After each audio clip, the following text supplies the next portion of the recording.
So, we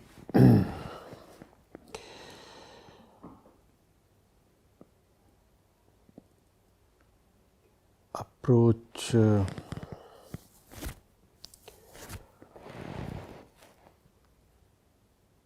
Chandogya Upanishad today. It's a very significant journey to begin.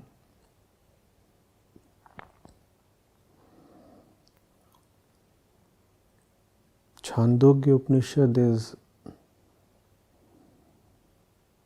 one of the earliest and the most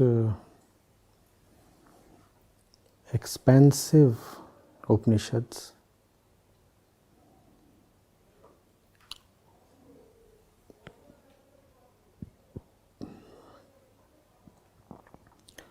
It is supposed to be composed sometime between the 8th and the 6th centuries before Christ. So it predates the Buddha, and therefore it lacks the razor sharp precision and the absolute clarity of the later Upanishads.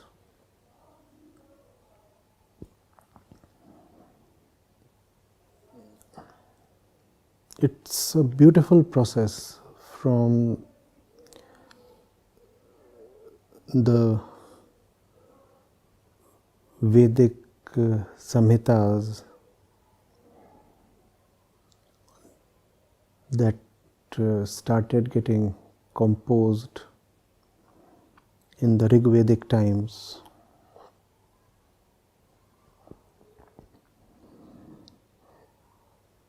Many centuries before the Buddha. No estimate is certain.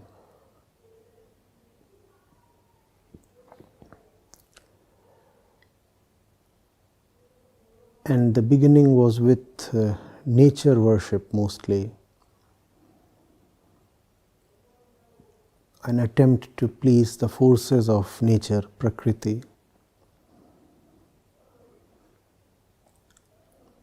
Indra, Marut, Agni.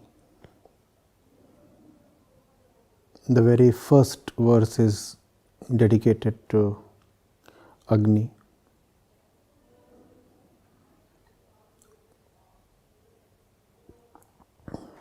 So, the early seer was perceiving something immense and trying to come to terms with it, trying to approach it, and the beginning was in the outward direction. That something immense was firstly explored in the outer world, in the realm of Prakriti. So all the nature gods were worshipped. It is not important who was worshipped. What is important is that the inquiring mind, that beautiful mind, sensed the need to worship,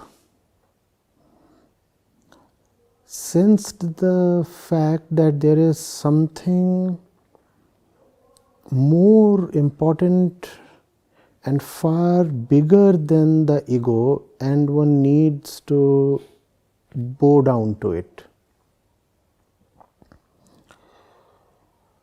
So you had fire, wind, and rain and thunder,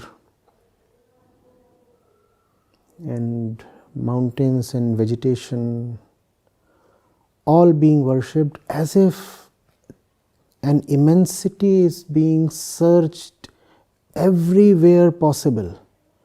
Where do I find that? Where do I find that? Where do I find that? And because it is the beginning,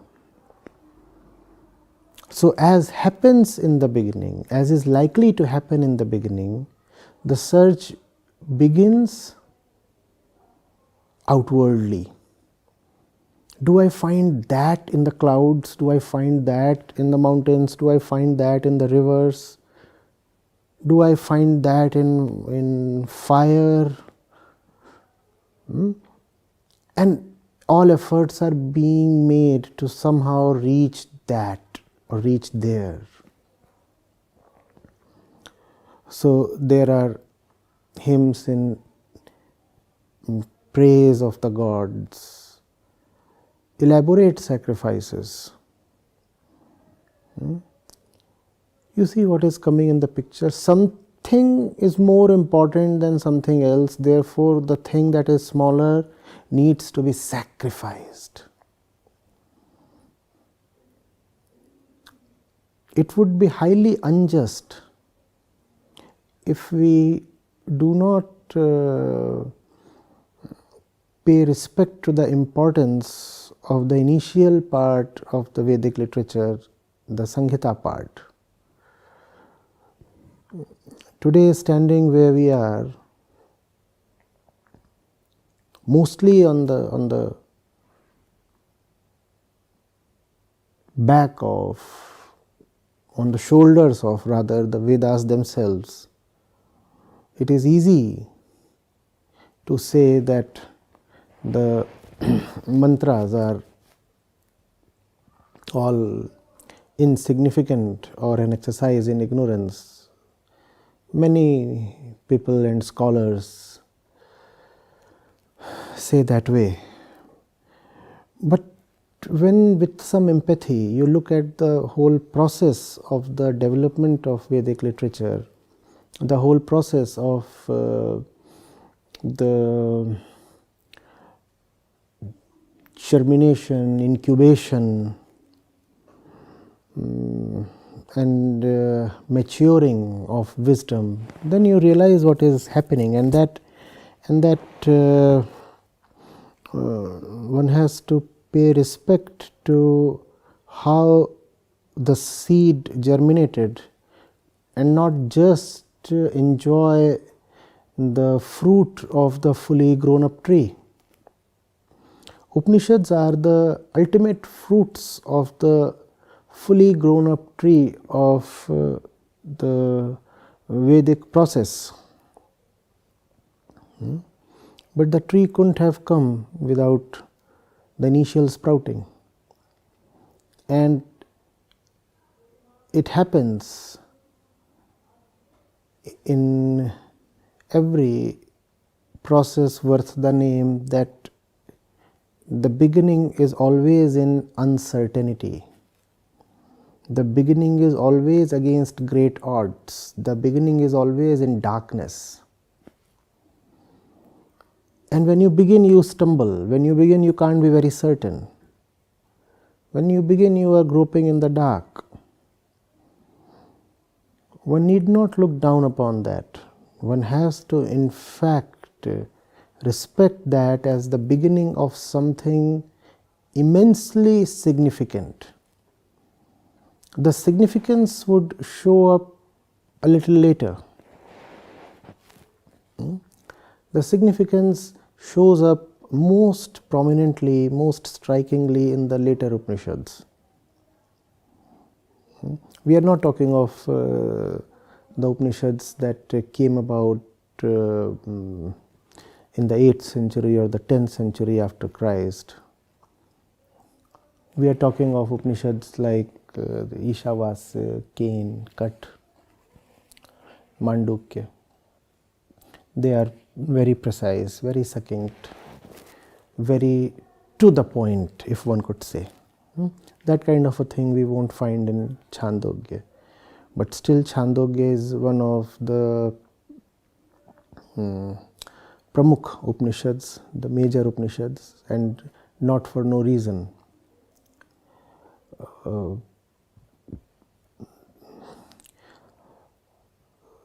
Some of the very seeds, germs of profound Upanishadic wisdom are found in the Chandogya Upanishad.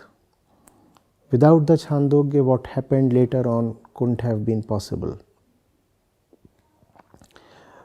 So there is a lot here in this Upanishad, and a lot that is not very significant from where we look at it today. But still the Upanishad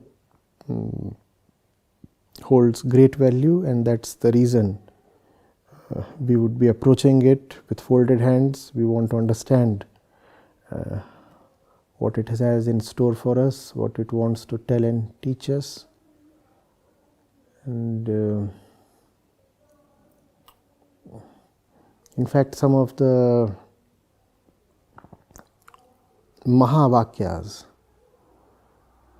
most sacred excerpts from the Upanishadic treasure, come from the Chandogya Upanishad. So it has to be seen as a work in progress. That feeling that the whole corpus is a work in progress comes to us at several places as we move through the Vedas. The Nasdiya Sukta, the Purush Sukta. You look at them and you realize that the whole thought process is about to take off. So, from nature worship, you are already going into the uncertain, the one who cannot be thought of. You are already inquiring beyond the mind and beyond the thought. So, that thing is there even before the Upanishads. And of course, when you come to the knowledge part, the Gyan Kand, it becomes even more pronounced. And in the later Upanishads, it displays its full glory. Right? So the Chandogya Upanishad, as we said, is very expensive, hundreds of verses, and obviously we will not be taking up every single verse. We will be taking up verses for discussion that are the most meaningful in today's context, and there are several beautiful stories, small anecdotes, parables. We will be going into them. But we must go through all the verses, and I'll be taking up those that I select, and I'll request the audience to bring up any verses that they find intriguing, and that way we'll have a broader selection to go into, and yes, that's the way we will proceed.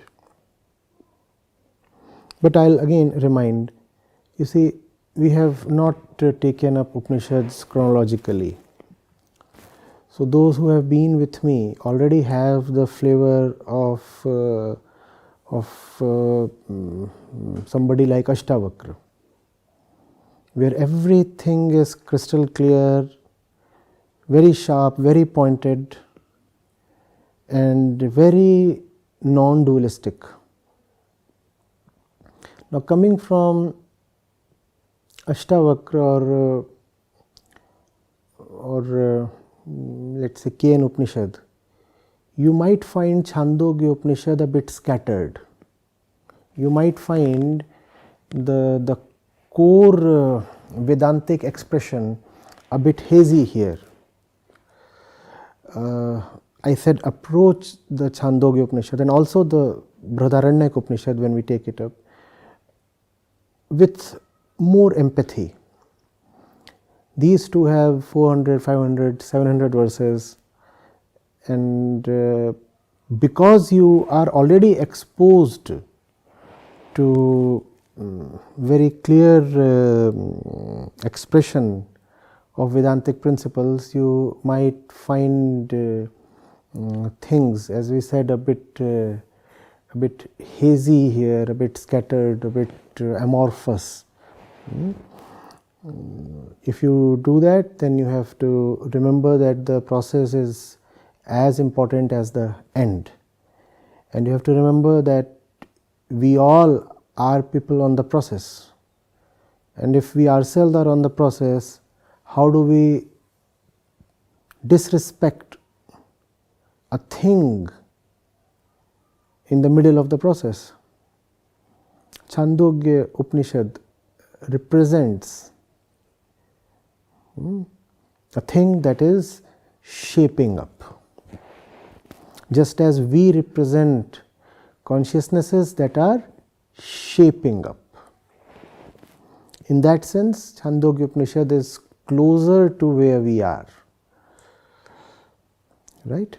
So we will approach it in good faith and respect, and here we begin with the Shanti part, beautiful Shanti part.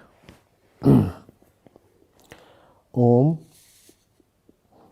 Let my limbs and speech, prana, eyes, ears, vitality, and all the senses grow in strength. All existence is the Brahma of the Upanishads. May I never deny Brahma, nor Brahma deny me. Let there be no denial at all. Let there be no denial, at least from me. May the virtues that are proclaimed in the Upanishads be in me. Who am devoted to the Atma, may they reside in me. Om. Peace, peace, peace. The very first sentence. Om. Let my limbs and speech, prana, eyes, ears, vitality, and all the senses grow in strength. The truth is so dear to me.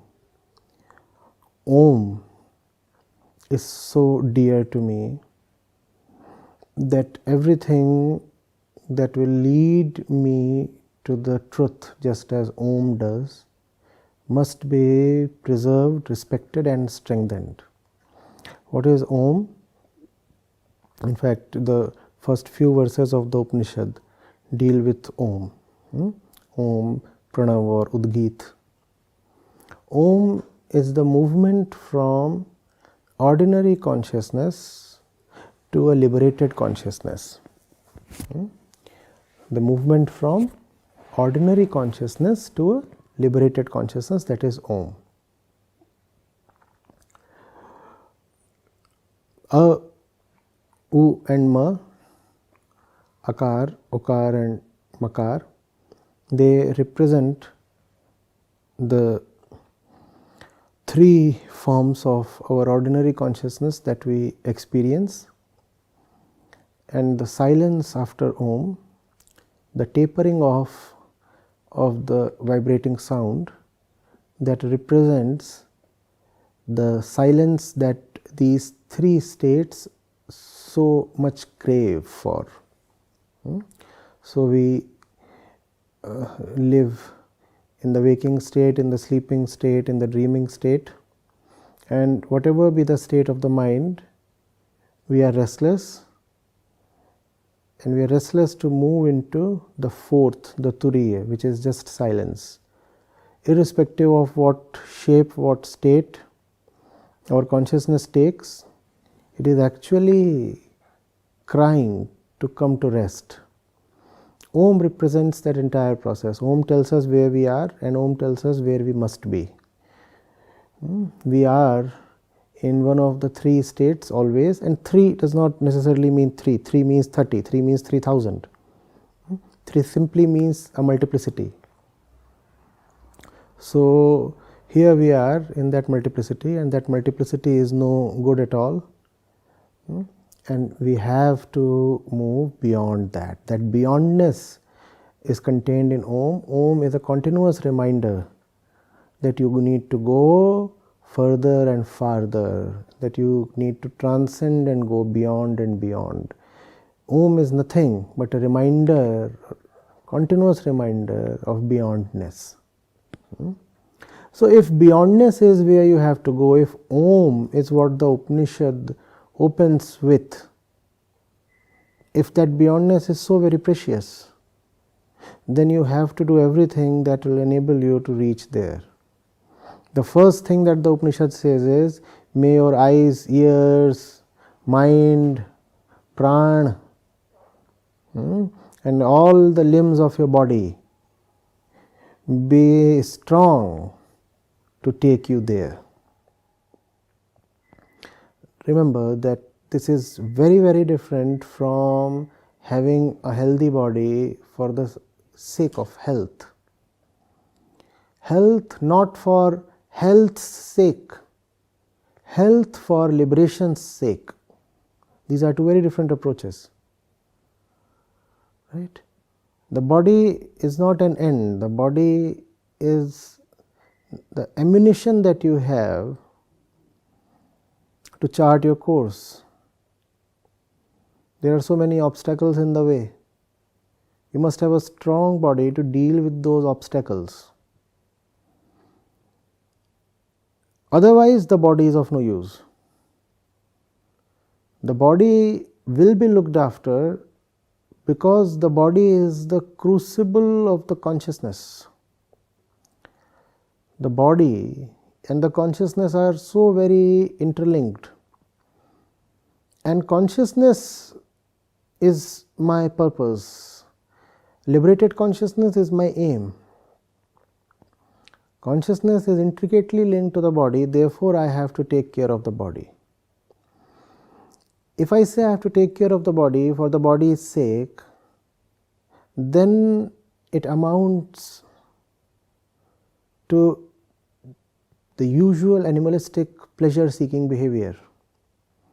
There are so many pleasures that the ego can have through the body: food, comfort, sex, sleep. There are so many pleasures that only a fit, strong and healthy body can give. And for that reason, many people might decide to strengthen, preserve and shine their body. No, that is not what the Upanishads are saying. It's a very, very different approach. The body is just dirt and dust, but it's useful. On its own it means nothing. When the body cannot help anymore, I'll go and reduce it to ashes. I'll not keep the body for even one day after it serves no purpose. It will be taken to the cremation ground and reduced to ashes.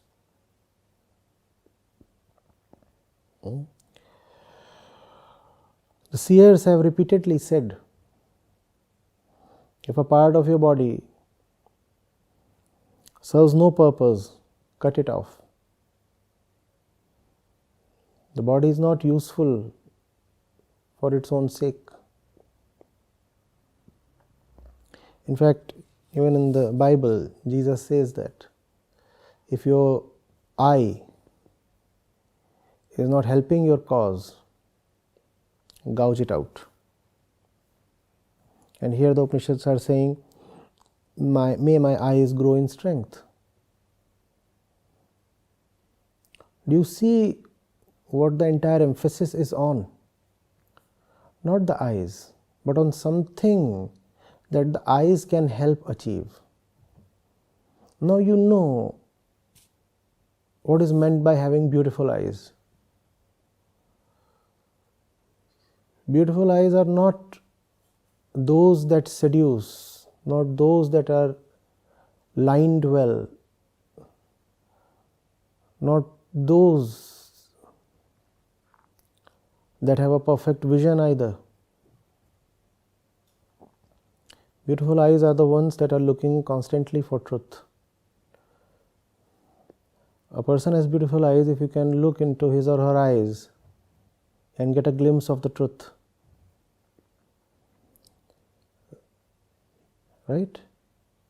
Now you also know what a beautiful body is like. You also know what a great personality is like. Now you also know why, if you are devoted to a particular cause, then two things happen. One, the cause starts taking care of your body. Secondly, you find yourself not very keen to take care of your body. It's a strange mix. On one hand, you become kind of negligent or indifferent. On the other hand, that which you are serving starts taking care of you in very inexplicable ways. Seers are not particularly known to die young. Some of them do, but equally some of them live very long. One thing is certain, most of them are not very concerned about living too long. That's not really the center or target of their life. The target is something else. Yes, sometimes it does happen that the target itself starts taking care of their bodies. Sometimes the target doesn't take care of their bodies. Both things happen. You have Acharya Shankar or Swami Vivekananda leaving their bodies quite early. Equally, you have seers who have lived for very long. In the recent times, Brahman Maharshi lived long enough. Jiddu Krishnamurti went right into his 90s. So you have examples from both sides, and these are contrasting examples. However, what they share in common is that neither of these people would say that living long is the purpose of their life. Sometimes they do live long, sometimes they don't. The Upanishad specifies very clearly what the role of the body in the spiritual pursuit is. The role of the body flows from Om. Remember Om, and that will tell you the importance of body in the overall scheme of things. Remember Om. The body is not to be allowed to become a drag. If you are on a mission that requires energy, you require the body. The body has to be energetic enough. If a lot of your mental energy is going towards maintaining the body itself, then that distracts you from your mission. So you better keep the body strong, fit, light, healthy, whatever. Right? Hello, sir. Namaste. Sir, I was, when you were talking about the history of the Upanishads, I was wondering about something. So, as you mentioned that it is a process, it's a transition of thought, or in depth. Like, so initially it's nature worship, and then you start thinking about deeper things and deeper, and then you start inquiring into the non-existent. And so I was thinking that what were the, I mean, what were the conditions in our historical timeline which fostered the development of Upanishads in relation to the present times in which such have those conditions ceased? Or is it that we are carrying on with old traditions? And so why don't we have Upanishads today? Newer forms, newer versions, if they've been written over a long period of time in our history. So was it the fostering of certain particular conditions at those times? Or is it that we don't need new Upanishads anymore, so that's why they just cease to develop further? See, there are many things. All that you require for an Upanishad to come into being is genuine inquiry without pretense. I need to know, I need to talk, I need to understand. It's as simple as that and as difficult as that.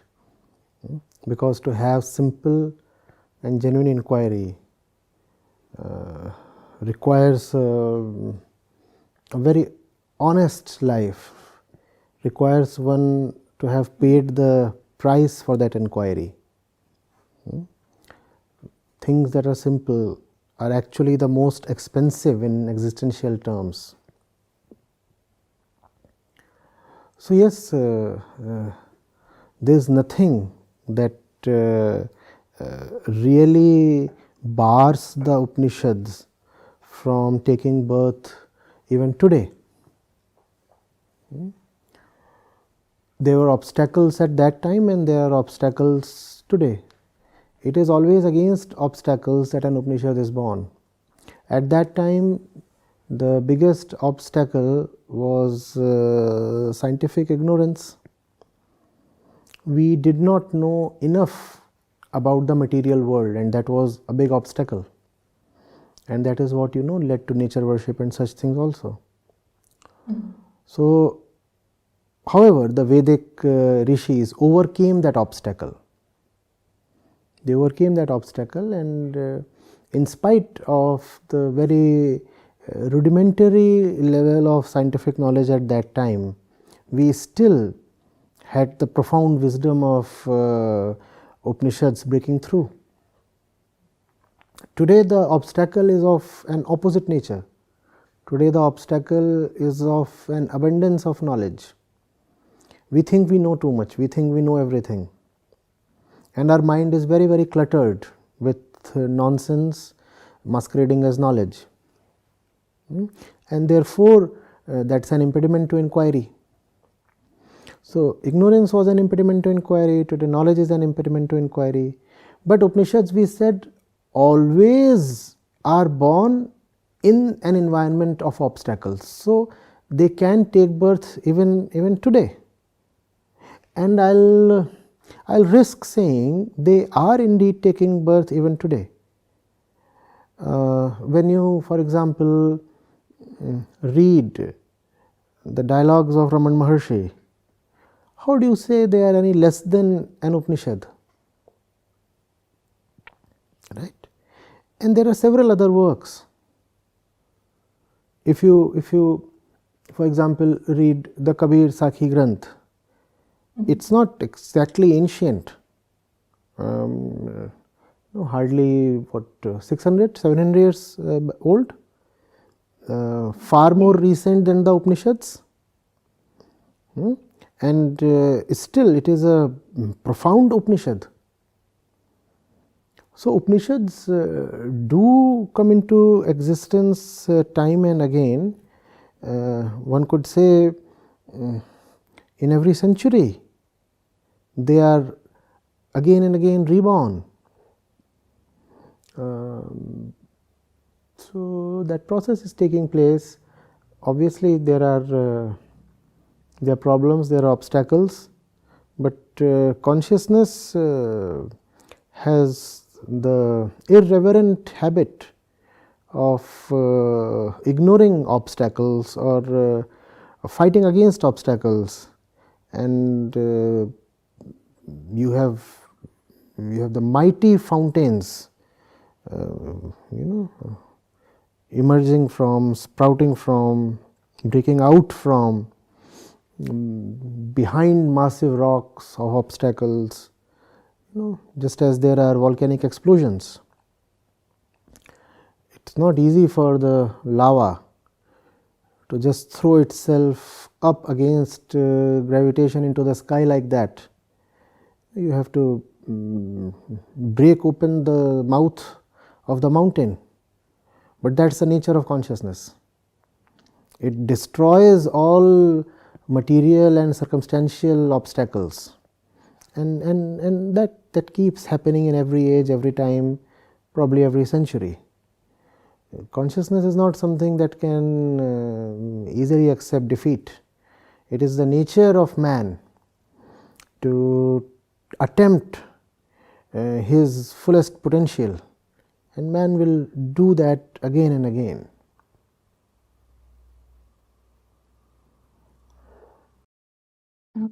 So to extend my question a bit, so all our religions are ancient, especially the religions that we talk about, which are based on one primary text, like Christianity, which is based on the Holy Bible, or now Sikhism, which is based on Guru Granth Sahib and Quran and everything.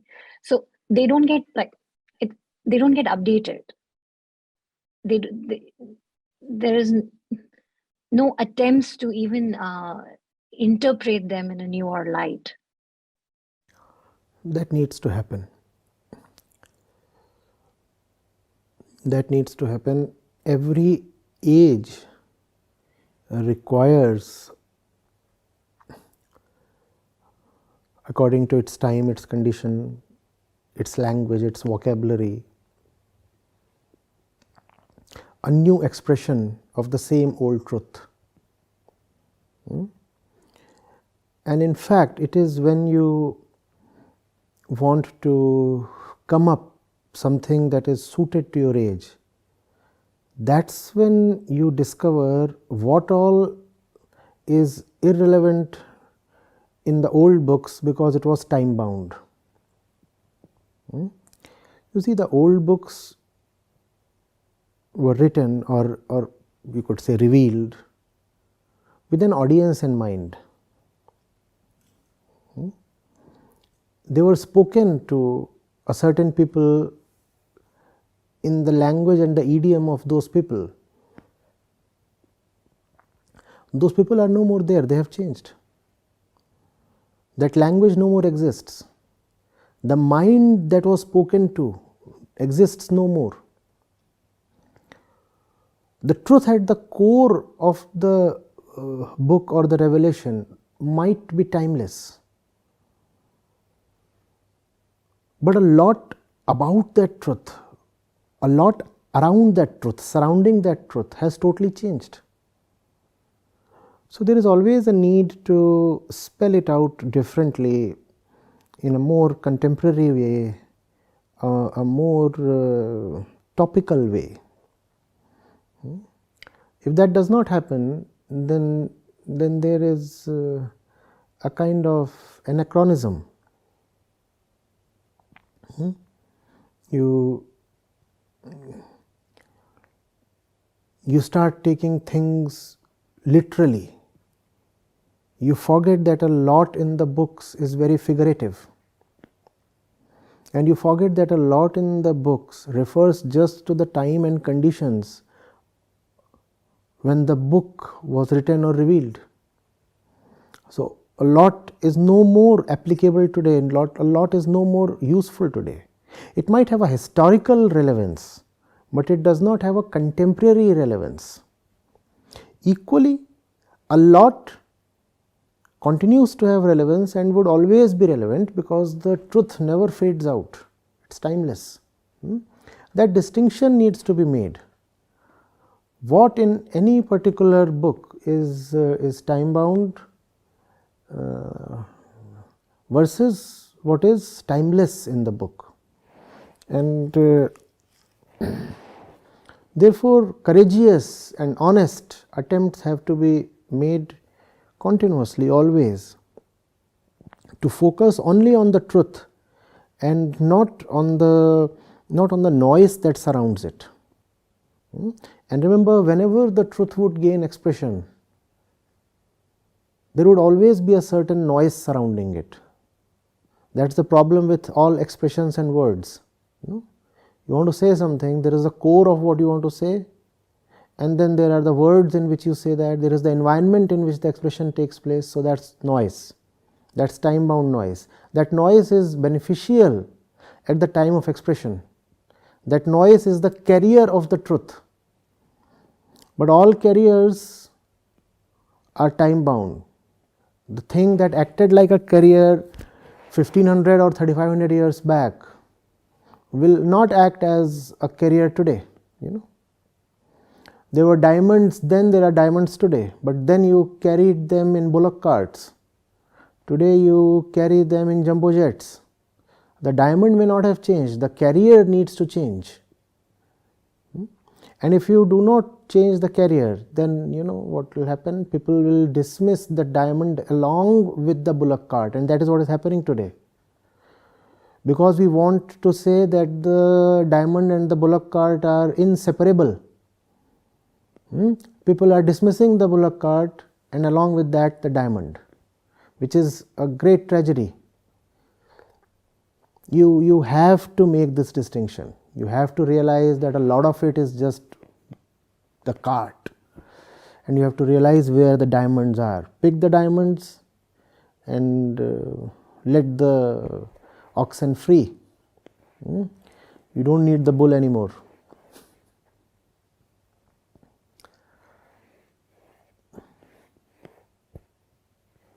Namaste, Acharya ji. Thanks for explaining Om in such great detail, Akar, Ukar, Makar. And that reminds me one of the Mahavakyos of Upanishad, Tamsoma Jyotirgamaya. And the question to that I have is that at one end we see that body and mind are separate, but you have said in the past that they are basically two ends of the same spectrum. And so the body pains when you are making this flight from the waking state, the sleeping, dreaming state to the body also experiences the symptoms that we get, the symptoms of pain, for example, how to interpret them or what to do about them, to ignore them or to work on them. Please say something about that. See, it is the mind that experiences it all. And these are the things that are coming to the mind. To what extent are they affecting the mind? Can you carry on in spite of those things? If you can carry on in spite of those things with a minimal effect on your efficiency, then carry on. On the other hand, if those things are making you really less effective, then you have to stop and address those issues related to the body.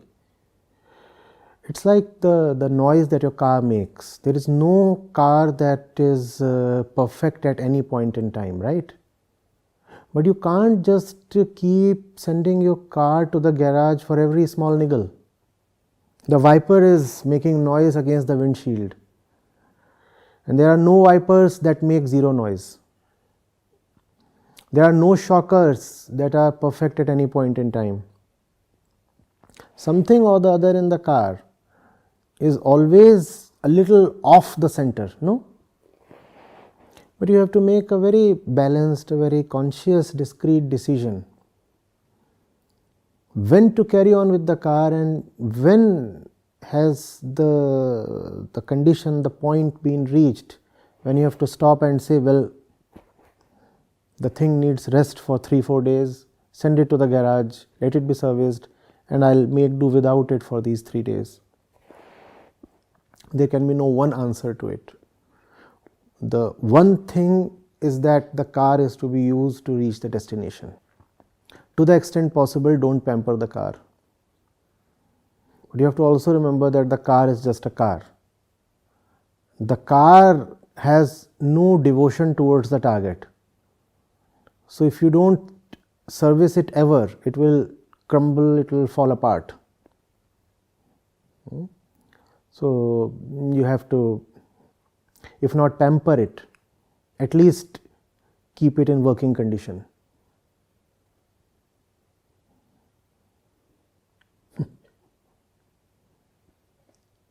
Namaskar, Acharya ji.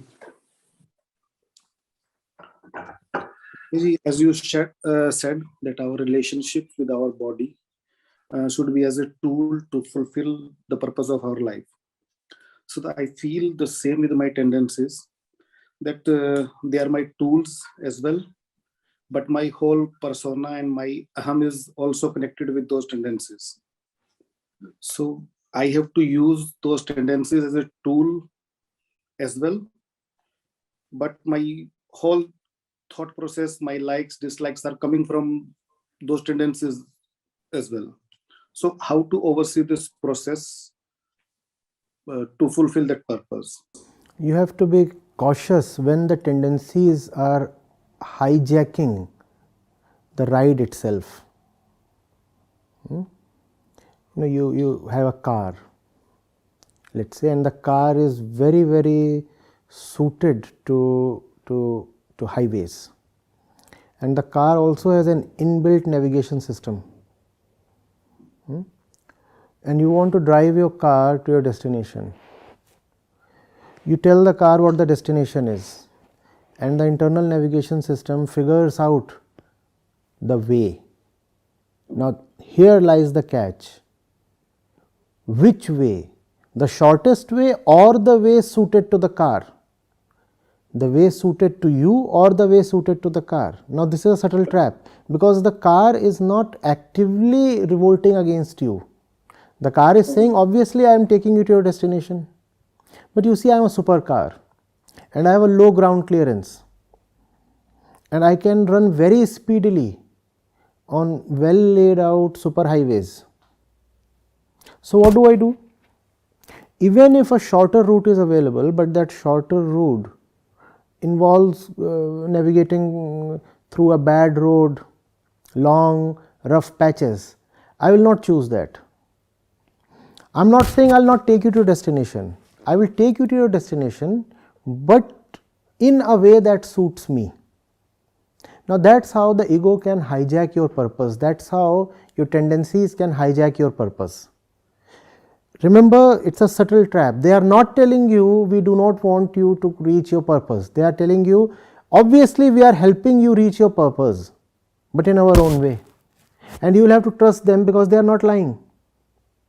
They are not lying. They are saying, yes, of course. For example, my tendency is to be angry, and I am devoted to a purpose. I am devoted to a purpose. So I get angry for the sake of that purpose.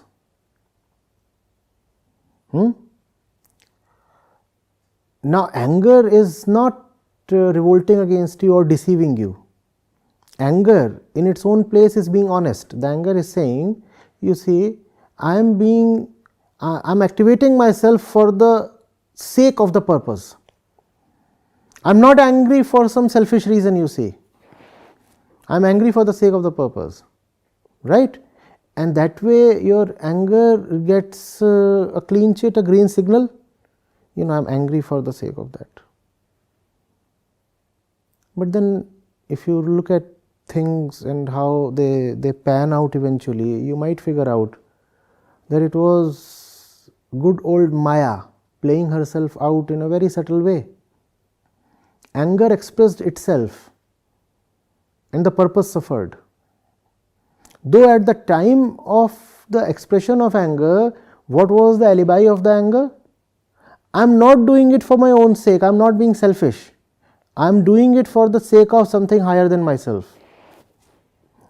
And having offered this excuse or having offered this reason, anger was allowed to exist and express. It's a very tight kind of a rope walk.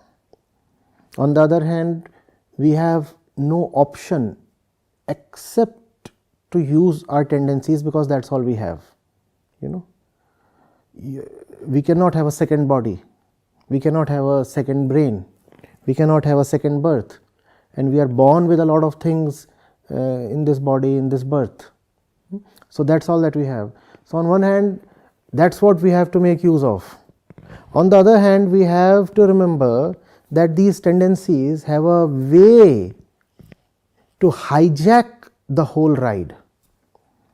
It's a special car that can hijack the journey. You thought you are using the car to reach your destination. The car can change the road itself, because the car says, I am made to travel on certain special kinds of roads, so I look for that kind of road. Now, very subtly, the car has brought its own purpose in, and if we are not attentive enough, we won't know. The ride has been hijacked.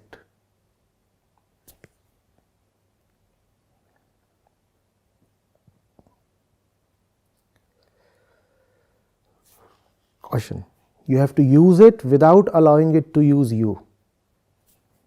And just as you have your intentions, she has her own intentions. You want to use her, she wants to use you. Needless to say, who wins more frequently?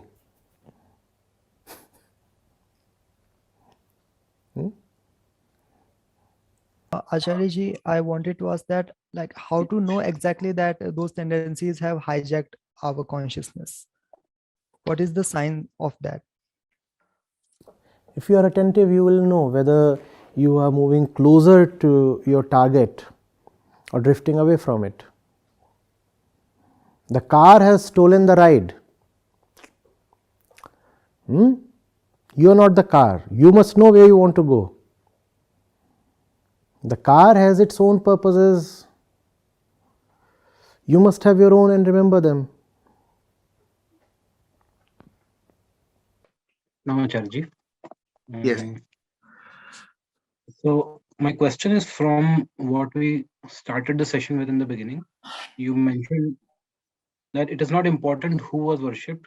It is more important that the inquiring mind felt the need to worship.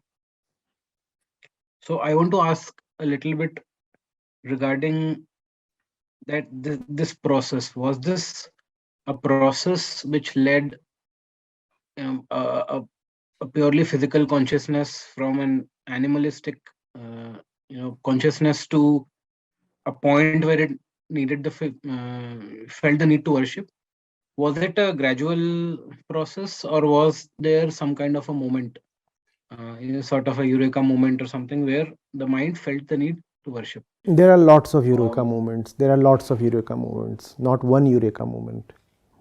You see, it's almost like the quantum model of the atom.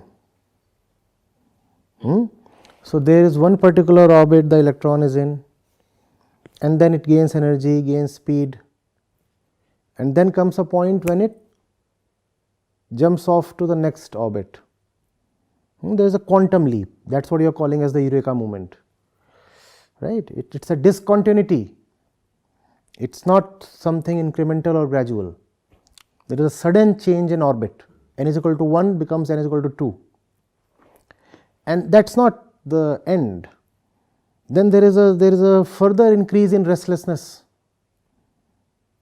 And the electron gains more energy. And then off to the next one. And then the next one.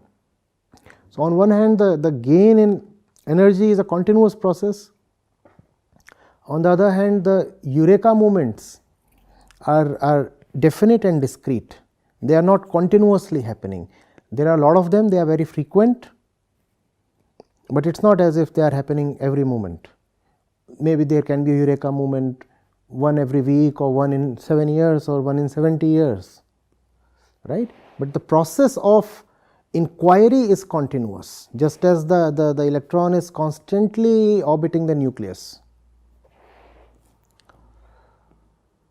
And then suddenly, one day, one moment, there is a jump.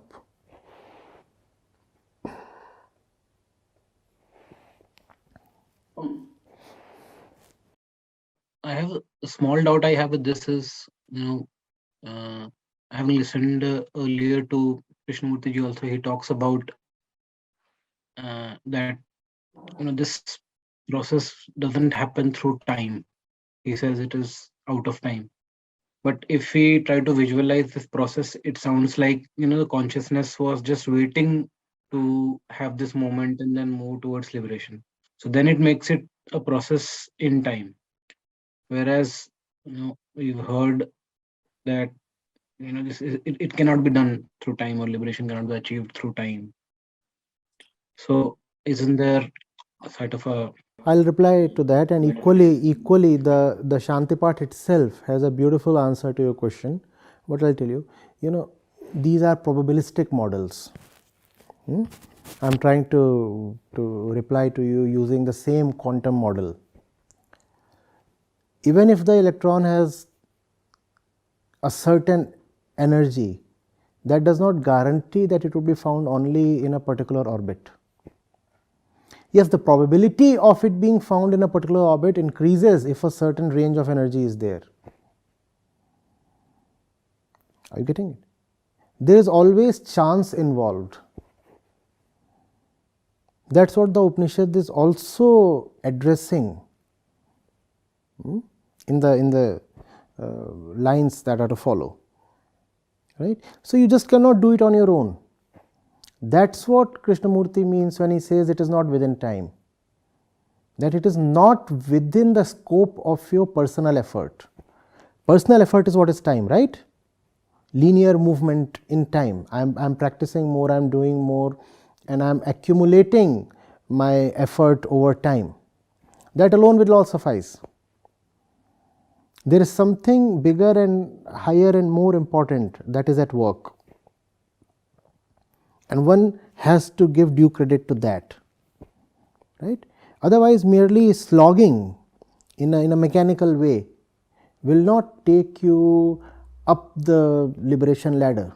That's not happening. Time is an expanse, you could say, in the horizontal direction along the x-axis. You can keep running about on that axis all your life and you get nothing. What you require is depth. You can take that as the y-axis.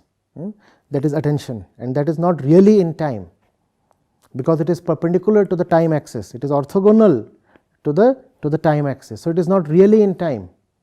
You require that attention. You require that love, that depth, and then things happen. And that depth is not something to be attained through all your efforts on the effort axis, on the x-axis and such things. Irrespective of how much you move on the x-axis and how far you go, you would not have moved even an bit, even an iota on the y-axis, right? Irrespective of how much how long you move on the earth, you would not start rising into the sky. That's a different dimension. That is what is being referred to. That is being put in that way to drill some humility into us.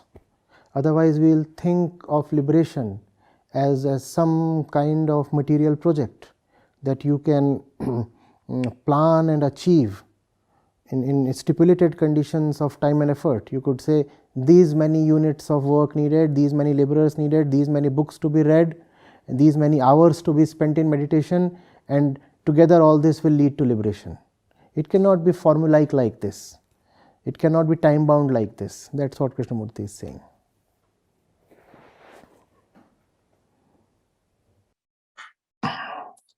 Is that where Acharya, grace also comes in? Do you say that? That exactly is grace. That exactly is grace, and that's what the lines are waiting for. Thank you, Acharya.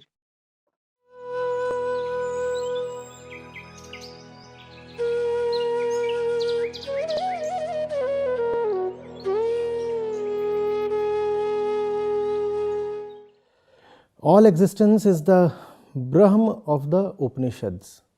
You see, why does this line need to be said?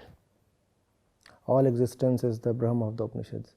Because that's not what we feel like saying. Nobody feels like saying that the tasty, delicious thing in front of him is just Brahm. It's so anticlimactic. It's so disappointing. It's so discouraging to the ego itself. The senses will say you are being so tasteless. Something alluring, something tempting, something beautiful, or something frightening is there, and you are just saying it's the Brahma of the Upanishads. Because we cannot say that, that's why the Upanishads are saying that. Because we do not say that, and because we suffer because of not saying that. So the Upanishads are reminding us to say that all this that you are seeing is not what you think it is. Forget the attraction, forget the scare, forget the temptation or the fright, forget your opinions, likes, dislikes. That's what Brahm stands for. Forget what you think about things. Forget what you think about yourself. All this is not what you take it to be, and that is euphemistically stated as all being Brahm. So Brahm is just a euphemism for things not being what they appear to be. Right? So when you want to say, oh, this is not what I think it to be, you could in other words put it as, this is Brahm. When you are cheated by the word, you could just say Brahm, because it has just been exposed to you that things were not what you thought them to be. So in that moment of candid realization, you just say Brahm. What does that denote? It was not what I took it to be. Brahm. Brahm is a humble acceptance of the limitations of the ego.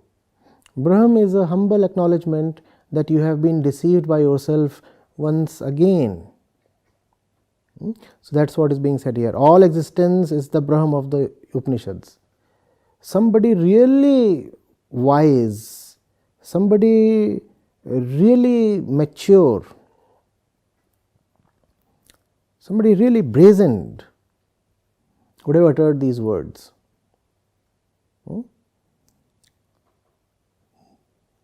This is not what it pretends to be.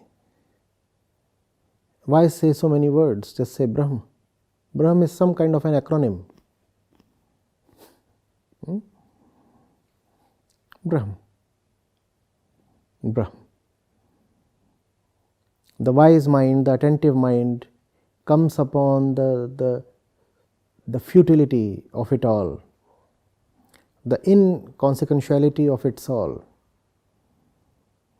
and just says Brahm. Brahm. Brahm simply means not what I take it to be. I am not real, how can my perception be real?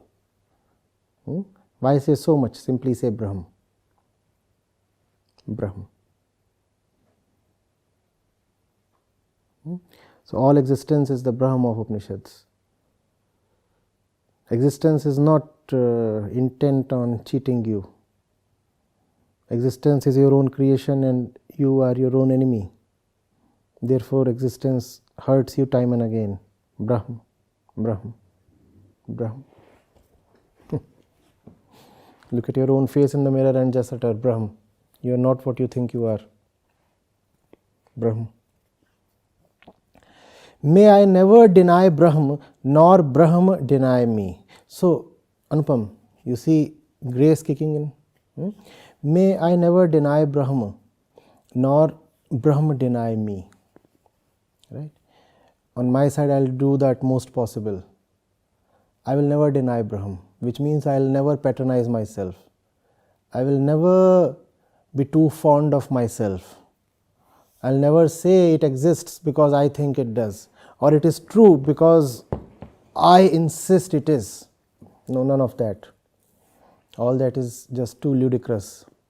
All that vanity has never helped me in the past, never helped anybody, is unlikely to help ever again. So, may I never deny Brahm, because I have a deep-seated tendency to deny Brahm. Had that tendency not been there, there was no need to pray against Brahm denial. But everything within me wants to deny Brahman. What does that mean? Everything within me is actually in support of, in very active, very vocal support of itself. The eyes are saying the things exist as they look because we look at them that way. Things exist as they look because we look at them that way. When I say eyes, I mean eyes plus the mind. The eyes by themselves do not say anything. The ears say, but the voice was mellifluous. The singer has to be good. I love the singer.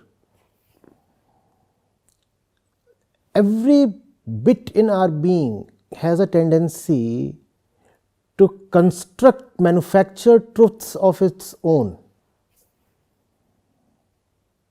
We are ultra confident people, never in doubt. We think we know it all.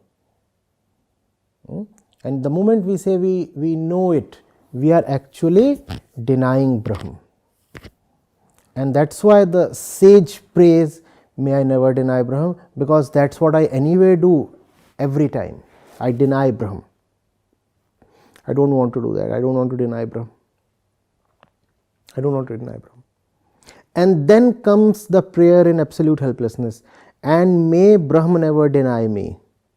Because I know my limits. I may say I do not want to deny Brahman, but I know how powerless I am. I also know, truth be told, how cunning I am. I work against my own prayers. Even when I am praying to always acknowledge Brahman, I am actively at work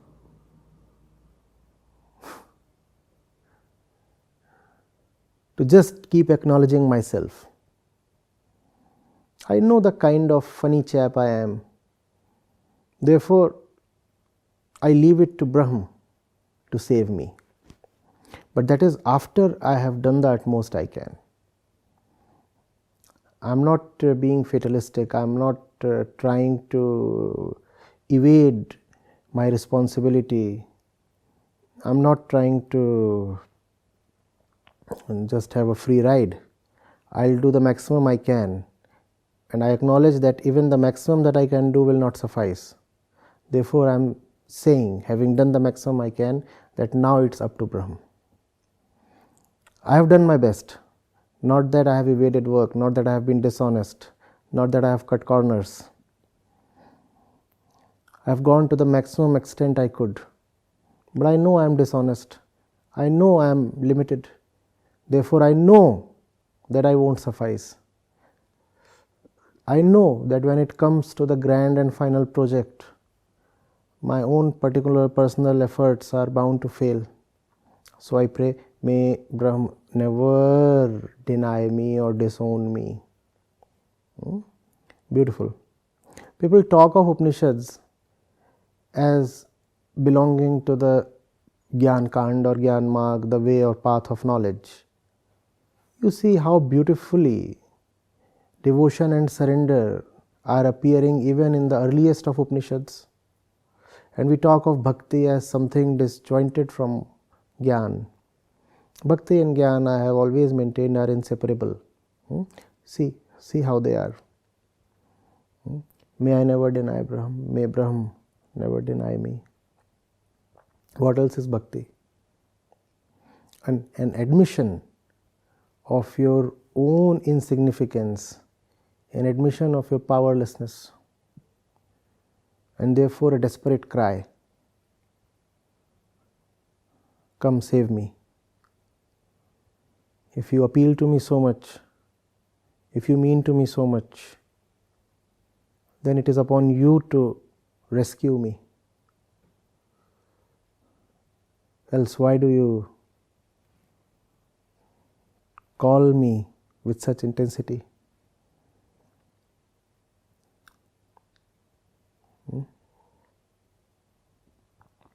Let there be no denial at all. Let there be no denial, at least for me. Beautiful. So poetic. The sage says, let there be no denial, and then realizes, oh, it's a bit of a slip of the tongue. Says, how do I control what Brahma does? How do I control the Almighty? So I'll just limit myself to my province. And I'm saying, let there be no denial, at least from me. Who am I to decide what will happen from the other side? Let the other side take care of itself, because the other side is anyway wiser than me. Who am I to dictate terms to that?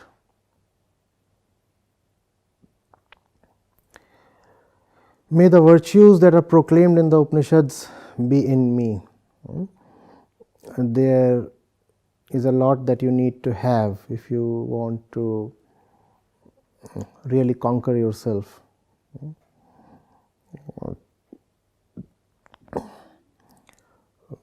Later on, Acharya Shankar put that in a very systemic way.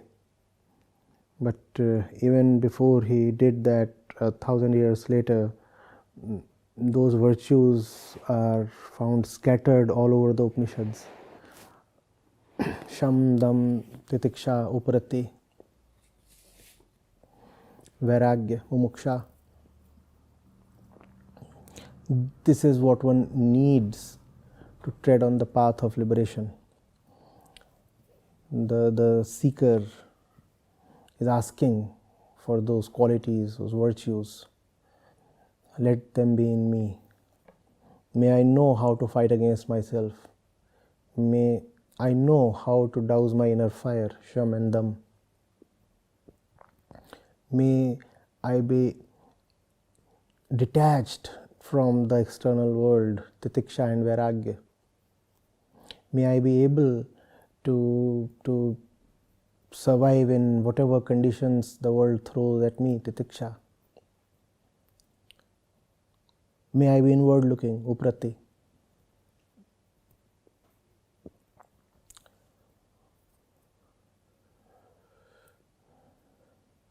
May I not fall to the lure of the world, Vairagya. May I have a deep burning inquiry within, let that be my spirit, Mumuksha. May I settle for nothing less than liberation, Mumuksha. So these are the qualities that the seeker requires. The Shantipat is a prayer here for these qualities.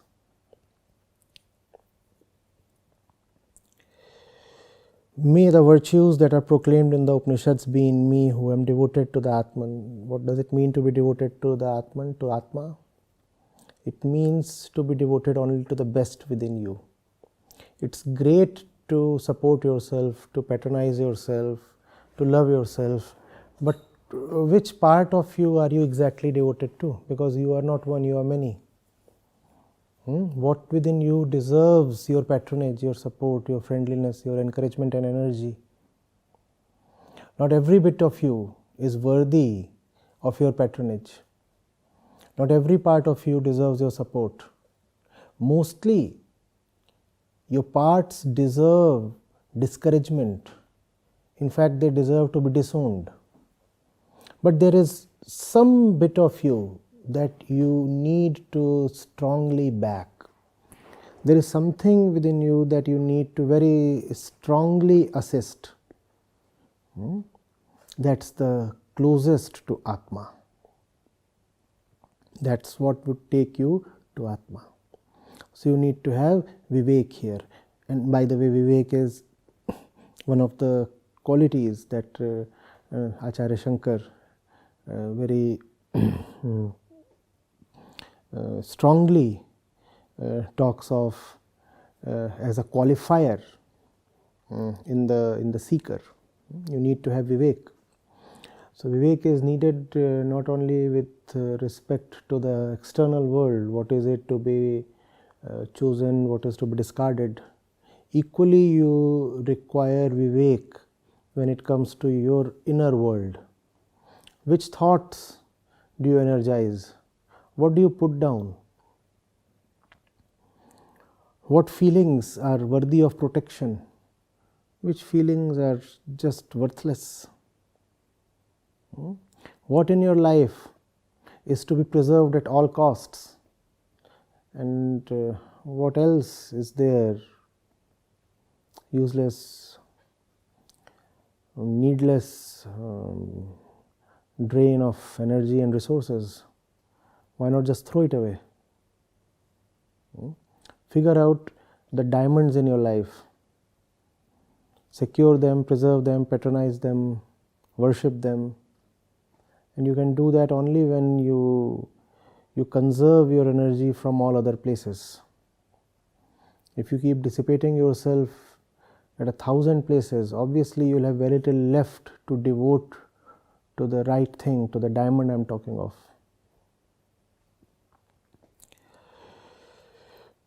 Me, who am devoted to the Atma, to the ultimate, to the best possible, may they reside in me, may all those virtues reside in me. Om Shanti Shanti Shanti. Om we have already talked of. Then Shanti Shanti Shanti. Three kinds of inner restlessness or turmoil or inner feverishness the Upanishads refer to. Adhibhautik, Adhidevik and Adhyatmik. So they say we are restless for three reasons, and therefore the threefold recital of Shanti. Shanti is uttered 3 times not without reason. Adhibhautik troubles are material troubles that you know to be material. For example, you could not win a particular contract and therefore you are unhappy. You very well know why you are unhappy, because you could not win the money that was involved there. So this is an adhibhautik problem. Purely material. Purely material. You wanted something, you didn't get it, you are upset. That's adhibhautik tap, adhibhautik jor, adhibhautik feverishness. And then there is adhidevik. Adhidevik troubles are material too, except that here you do not know that they are material troubles. You take them to be emotional, or you take them as mystical or something. You are upset for a material reason, but in absence of self-knowledge, you do not know exactly what the material reason is. Your mood is off. You are feeling a certain anxiety, or you are depressed or whatever. And somebody asks you, what exactly are you so anxious for? And you cannot put your finger on it. You do not really know. So then you call it as adhidevik tap. Adhidevik. Oh, it is circumstantial. It has been sent down from the gods as a curse. Adhidevik. It's coming down from there. So it's not really coming down from there. It's a very material thing. In the Upanishadic times, adhidevik troubles also referred to prakratic things like excess rain or drought or let's say an earthquake. So these things. So these are the things you can find no plausible reason for, but they are there. There could be things like earthquakes or droughts, or there could be things like an inner depression you do not know the reason of. So, but however, whatever it is still material. It is still material. So the Shanti Path is saying, may I be relieved from adhidevik troubles as well. And then comes the third prayer for Shanti, and this one is for peace against adhyatmik tap, adhyatmik troubles. Now this is interesting and important, because this indicates the the qualifying criteria as well. Qualifying criteria for being worthy enough to go into the Upanishads. So when you have adhibhautic trouble, then it's for some material reason. When you have adhidaivik trouble, it is for some unknown material reason.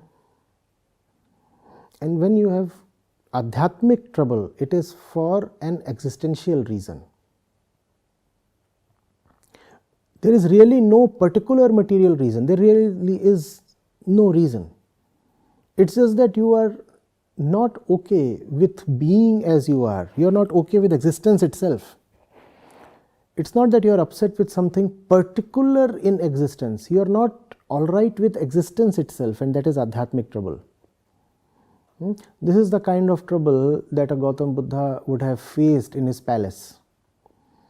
Not that the wife is not beautiful enough or mannered enough or devoted enough. Not that he wanted a daughter and got a son. Not that the palace is not big enough. Not that the kingdom is not wide enough. None of these problems. Everything is all right. Still there is a restlessness. Now that is adhyatmic trouble. That is adhyatmic trouble. There are very few people who really have adhyatmic tap. Mostly we have adhibhautik and adhidaivik. Blessed are the ones who start having adhyatmic tap. Everything is all right. Not that everything is at the maximum. Everything is all right in the sense that things are not troubling you anymore. There is something else that is troubling, and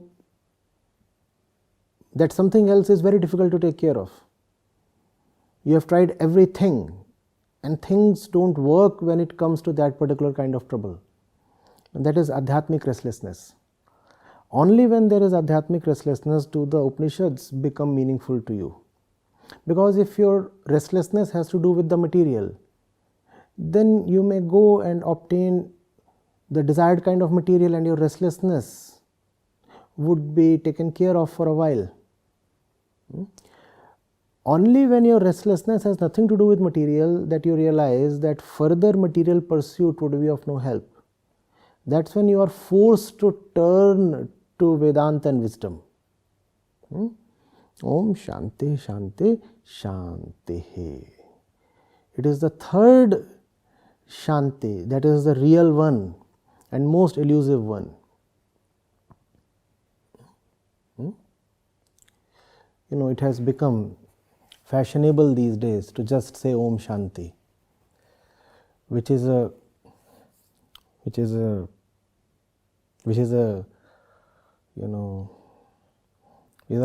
thing of a comedy had it not been so tragic.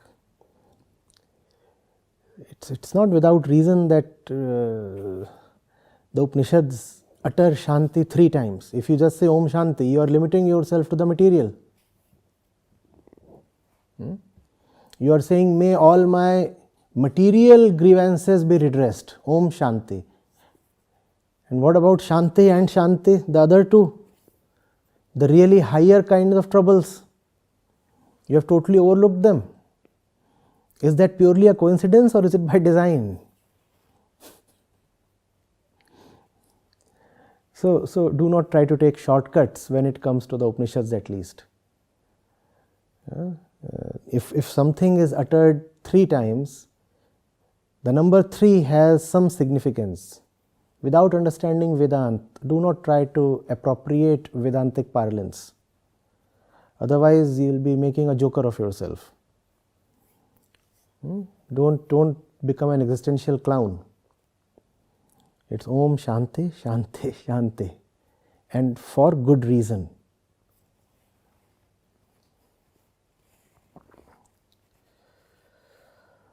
Yes. Yeah, Namaste Acharya. Am I audible? Yes, you are. So when you had mentioned that Brahm is nothing but when you mistake something for something else. So it is not that thing and you got mistaken. sounds like it isn't some kind of an entity which can feel, do, or act out. It isn't some kind of an entity which can act out something. It is just a mistake. So if it is not an entity like a god or something, then why is in the next line it is being mentioned, let not Brahman forget me, as if, because deny me. Deny is an action verb denoting action. Is it just a poetic expression of the Rishi or something else? Just as you use Brahm in the first place to indicate and remember your own helplessness, similarly Brahm has been used in the second expression too. When it is said, let Brahm not deny me, what it means is, I remember that the entire strength of my effort will not suffice. Just read it as saying, I will not suffice. Because I will not suffice, so I am praying somebody else to take care of me.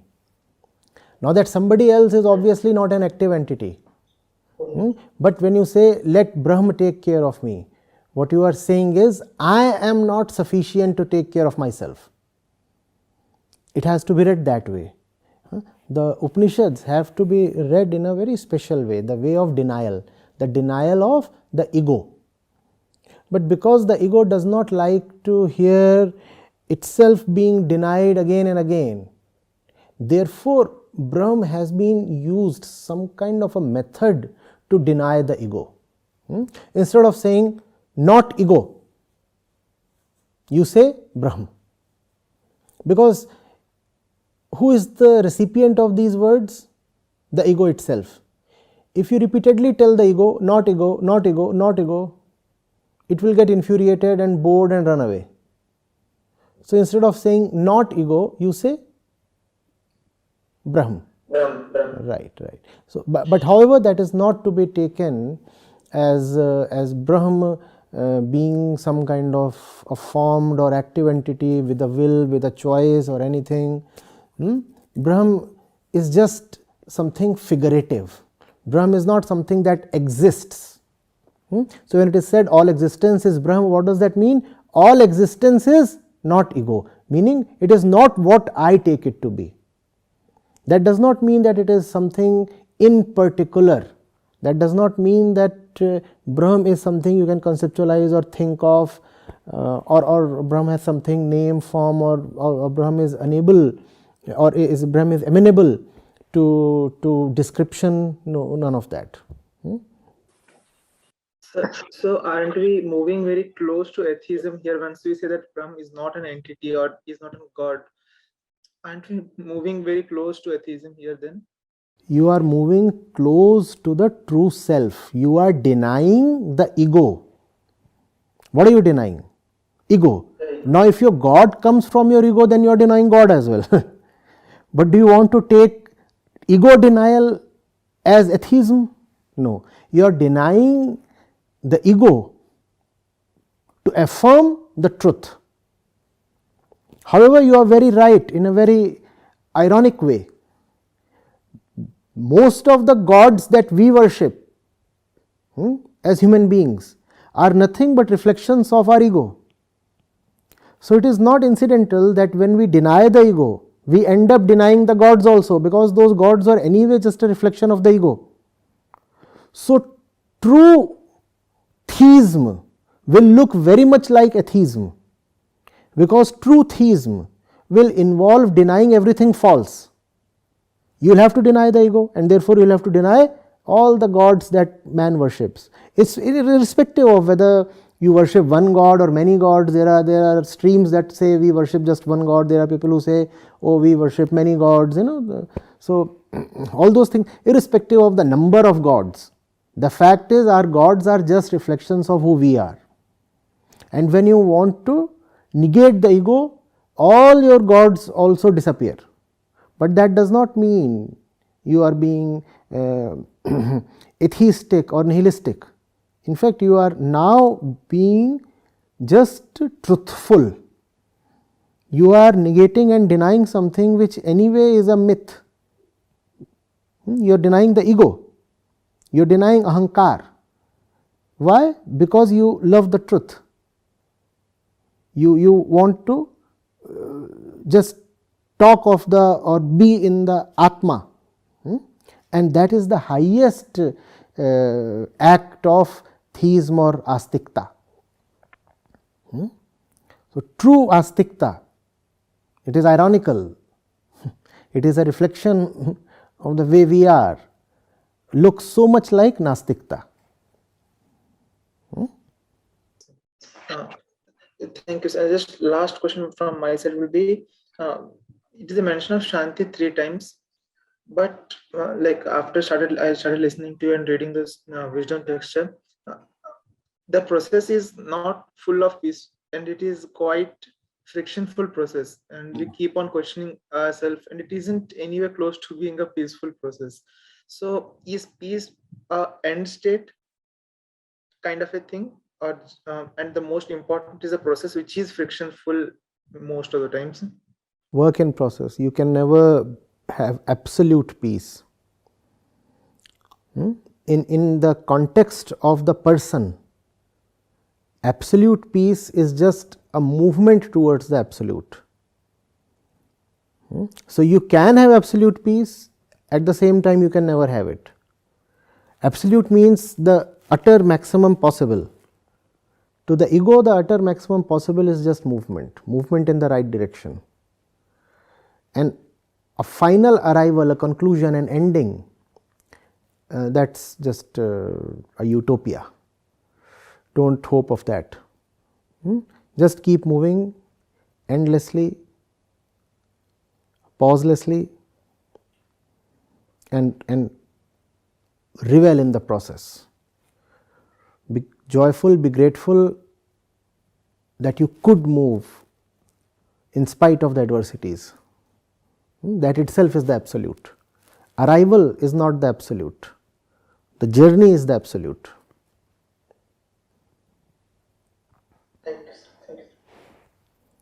When we say that we are not seeing the things as they are, like the way they were meant to be, and then we have to say it as a Brahma. But I'm little confused. We should call it Brahma or we should call it Maya, because projection is the work of Maya. Maya is what you think of things, that is Maya. Maya is everything that you are, everything that you see, feel, think, say, all that is Maya, and all that is false because all that deceives you so much, and all that is so impermanent. That is Maya. And Maya, remember, is a choice. When you decide that you have had enough of it, then you stop believing in her, and that kind of negation of Maya, that kind of cessation of Maya, you euphemistically denote by the word Brahma.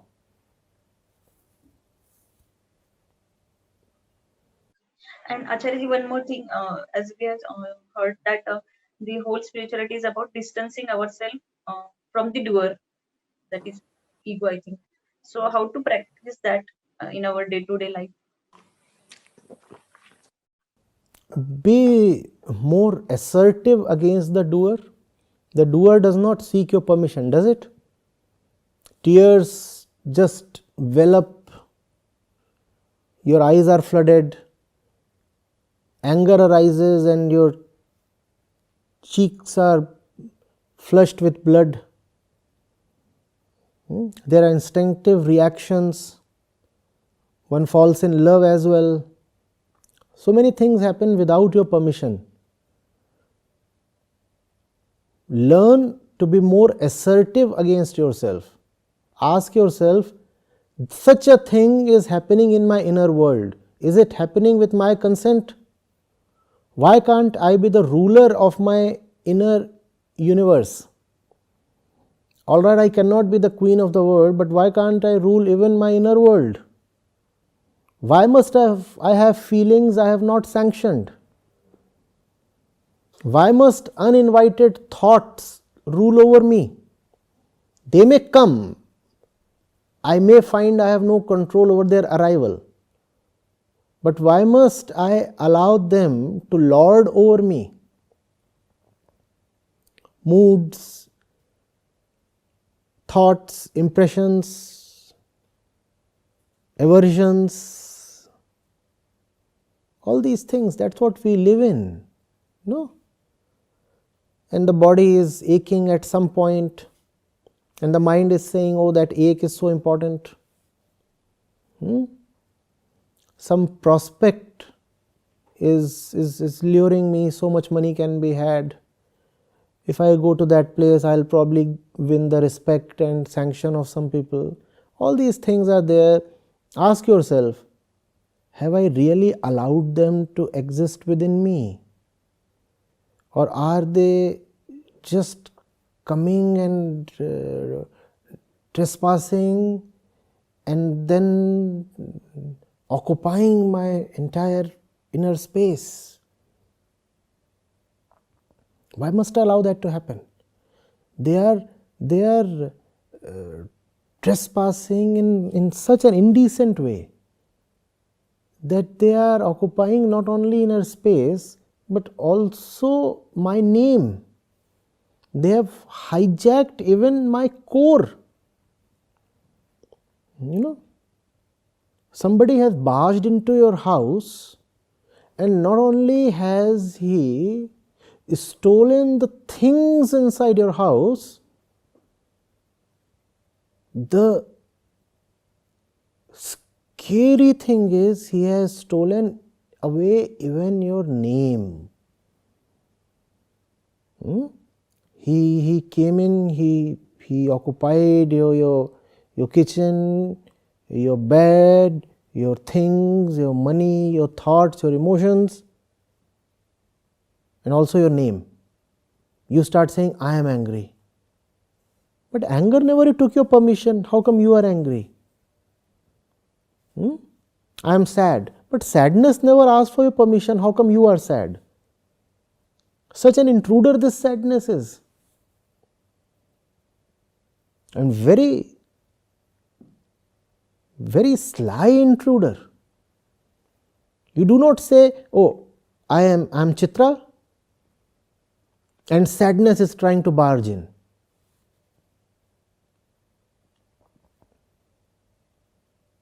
Sadness becomes Chitra. Look at her slyness. And she never, remember again, asked for your permission. So practice this. Practice this. We are so touchy about our freedom when it comes to the world. Somebody comes and tries to dictate a few things to you, and you just react. No? How can you tell me what to do? Your neighbor comes and he tells you you should paint your gate blue, and you'll not like that. You'll say, who are you to tell me how I should paint my gate? But when it comes to the inner world, we are not at all sensitive to freedom. We are utter slaves in our inner world, and we have no spine to rebel against this sorry state. So practice that.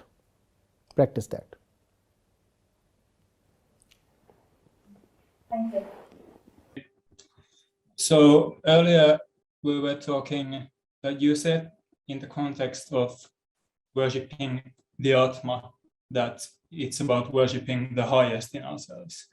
And in that context you said that there are certain tendencies in ourselves that we have to not empower or side with, and something that we have to empower. And I was reminded that there was some session earlier where you said that the false survives by calling a part of itself as the truth. And I was thinking that how to reconcile this kind of a contradiction, because I see that there's a difference in context, but I think I'm not getting the exact, yeah. No, there's a gang of very accomplished robbers in the town. What do? They dress up as policemen and they knock at your door and they say, police. Right? The false dressing up as the truth. Right? So these robbers, they dress up as cops and they knock and they say, they also show you some kind of forged iCards, police. And then you look at them and then you say, okay, fine, I have to answer the doorbell. It's the police. Now once they are in, what do you do?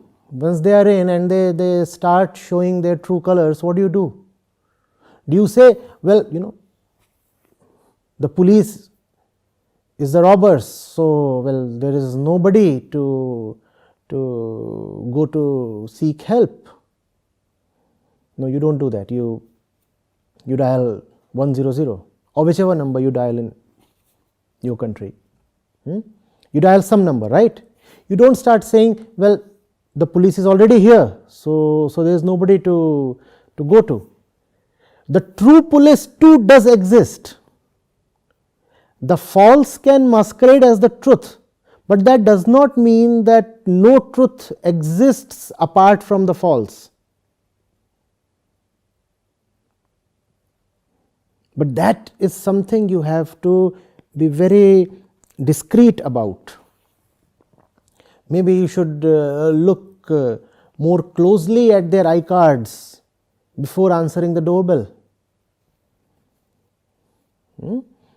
Maybe you should be, I don't know, whatever precautions that can be taken to differentiate the real thing from the false thing.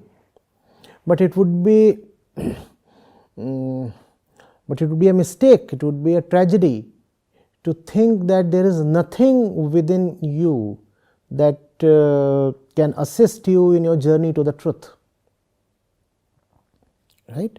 At different points in time, you will find that there are different qualities that you have that can be discreetly used to your advantage.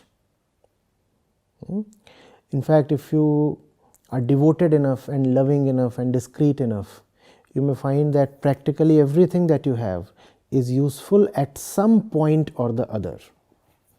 Some point or the other, not everything all at once, not everything at the same point.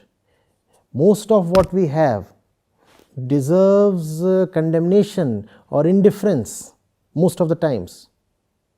But equally, I am saying everything that we have can be constructively used at some point. And that's your best reply to Maya. She filled you up with stuff that stinks so bad, and yet with your love and with your creativity, you can use every bit of yourself very discreetly, not at all times, I repeat, and not on all occasions, sometimes. You can use everything to your advantage. But even as I say these things to you, I realize the dangers inherent in these words. One can very well use these words to start patronizing all the nonsense and the filth within, and argue that this nonsense is not without use. At some point, I know I will be using these things to my advantage. So currently, I am preserving them and securing them so that they are available for future use. If one does that, there's no answer to that. The only answer can be your own inner honesty and discretion.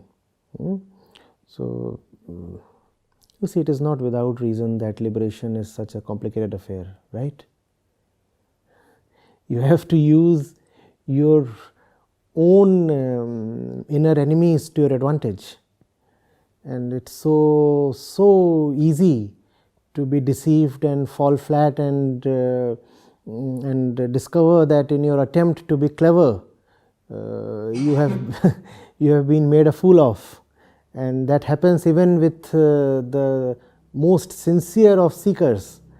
And it's through a series of these defeats and disappointments that one has to make his way. And do not be surprised if a lot of things do not turn out the way you expected them to, in spite of your utmost sincerity and honesty. I'm saying in spite of your utmost sincerity.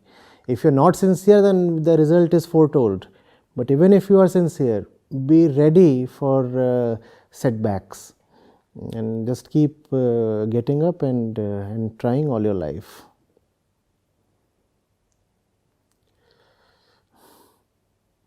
By the way, this is probably the first time I'm watching you on screen. Yeah, I had to gather some courage throughout these 4 years. Yeah. No. Good to see you. Good to see you.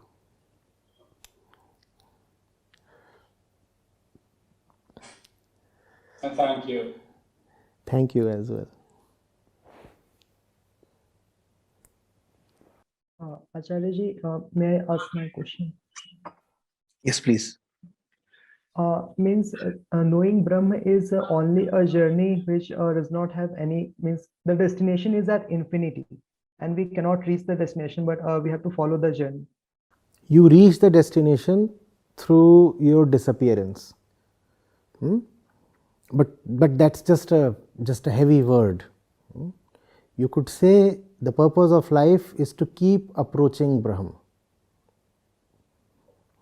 without ever claiming that you have arrived.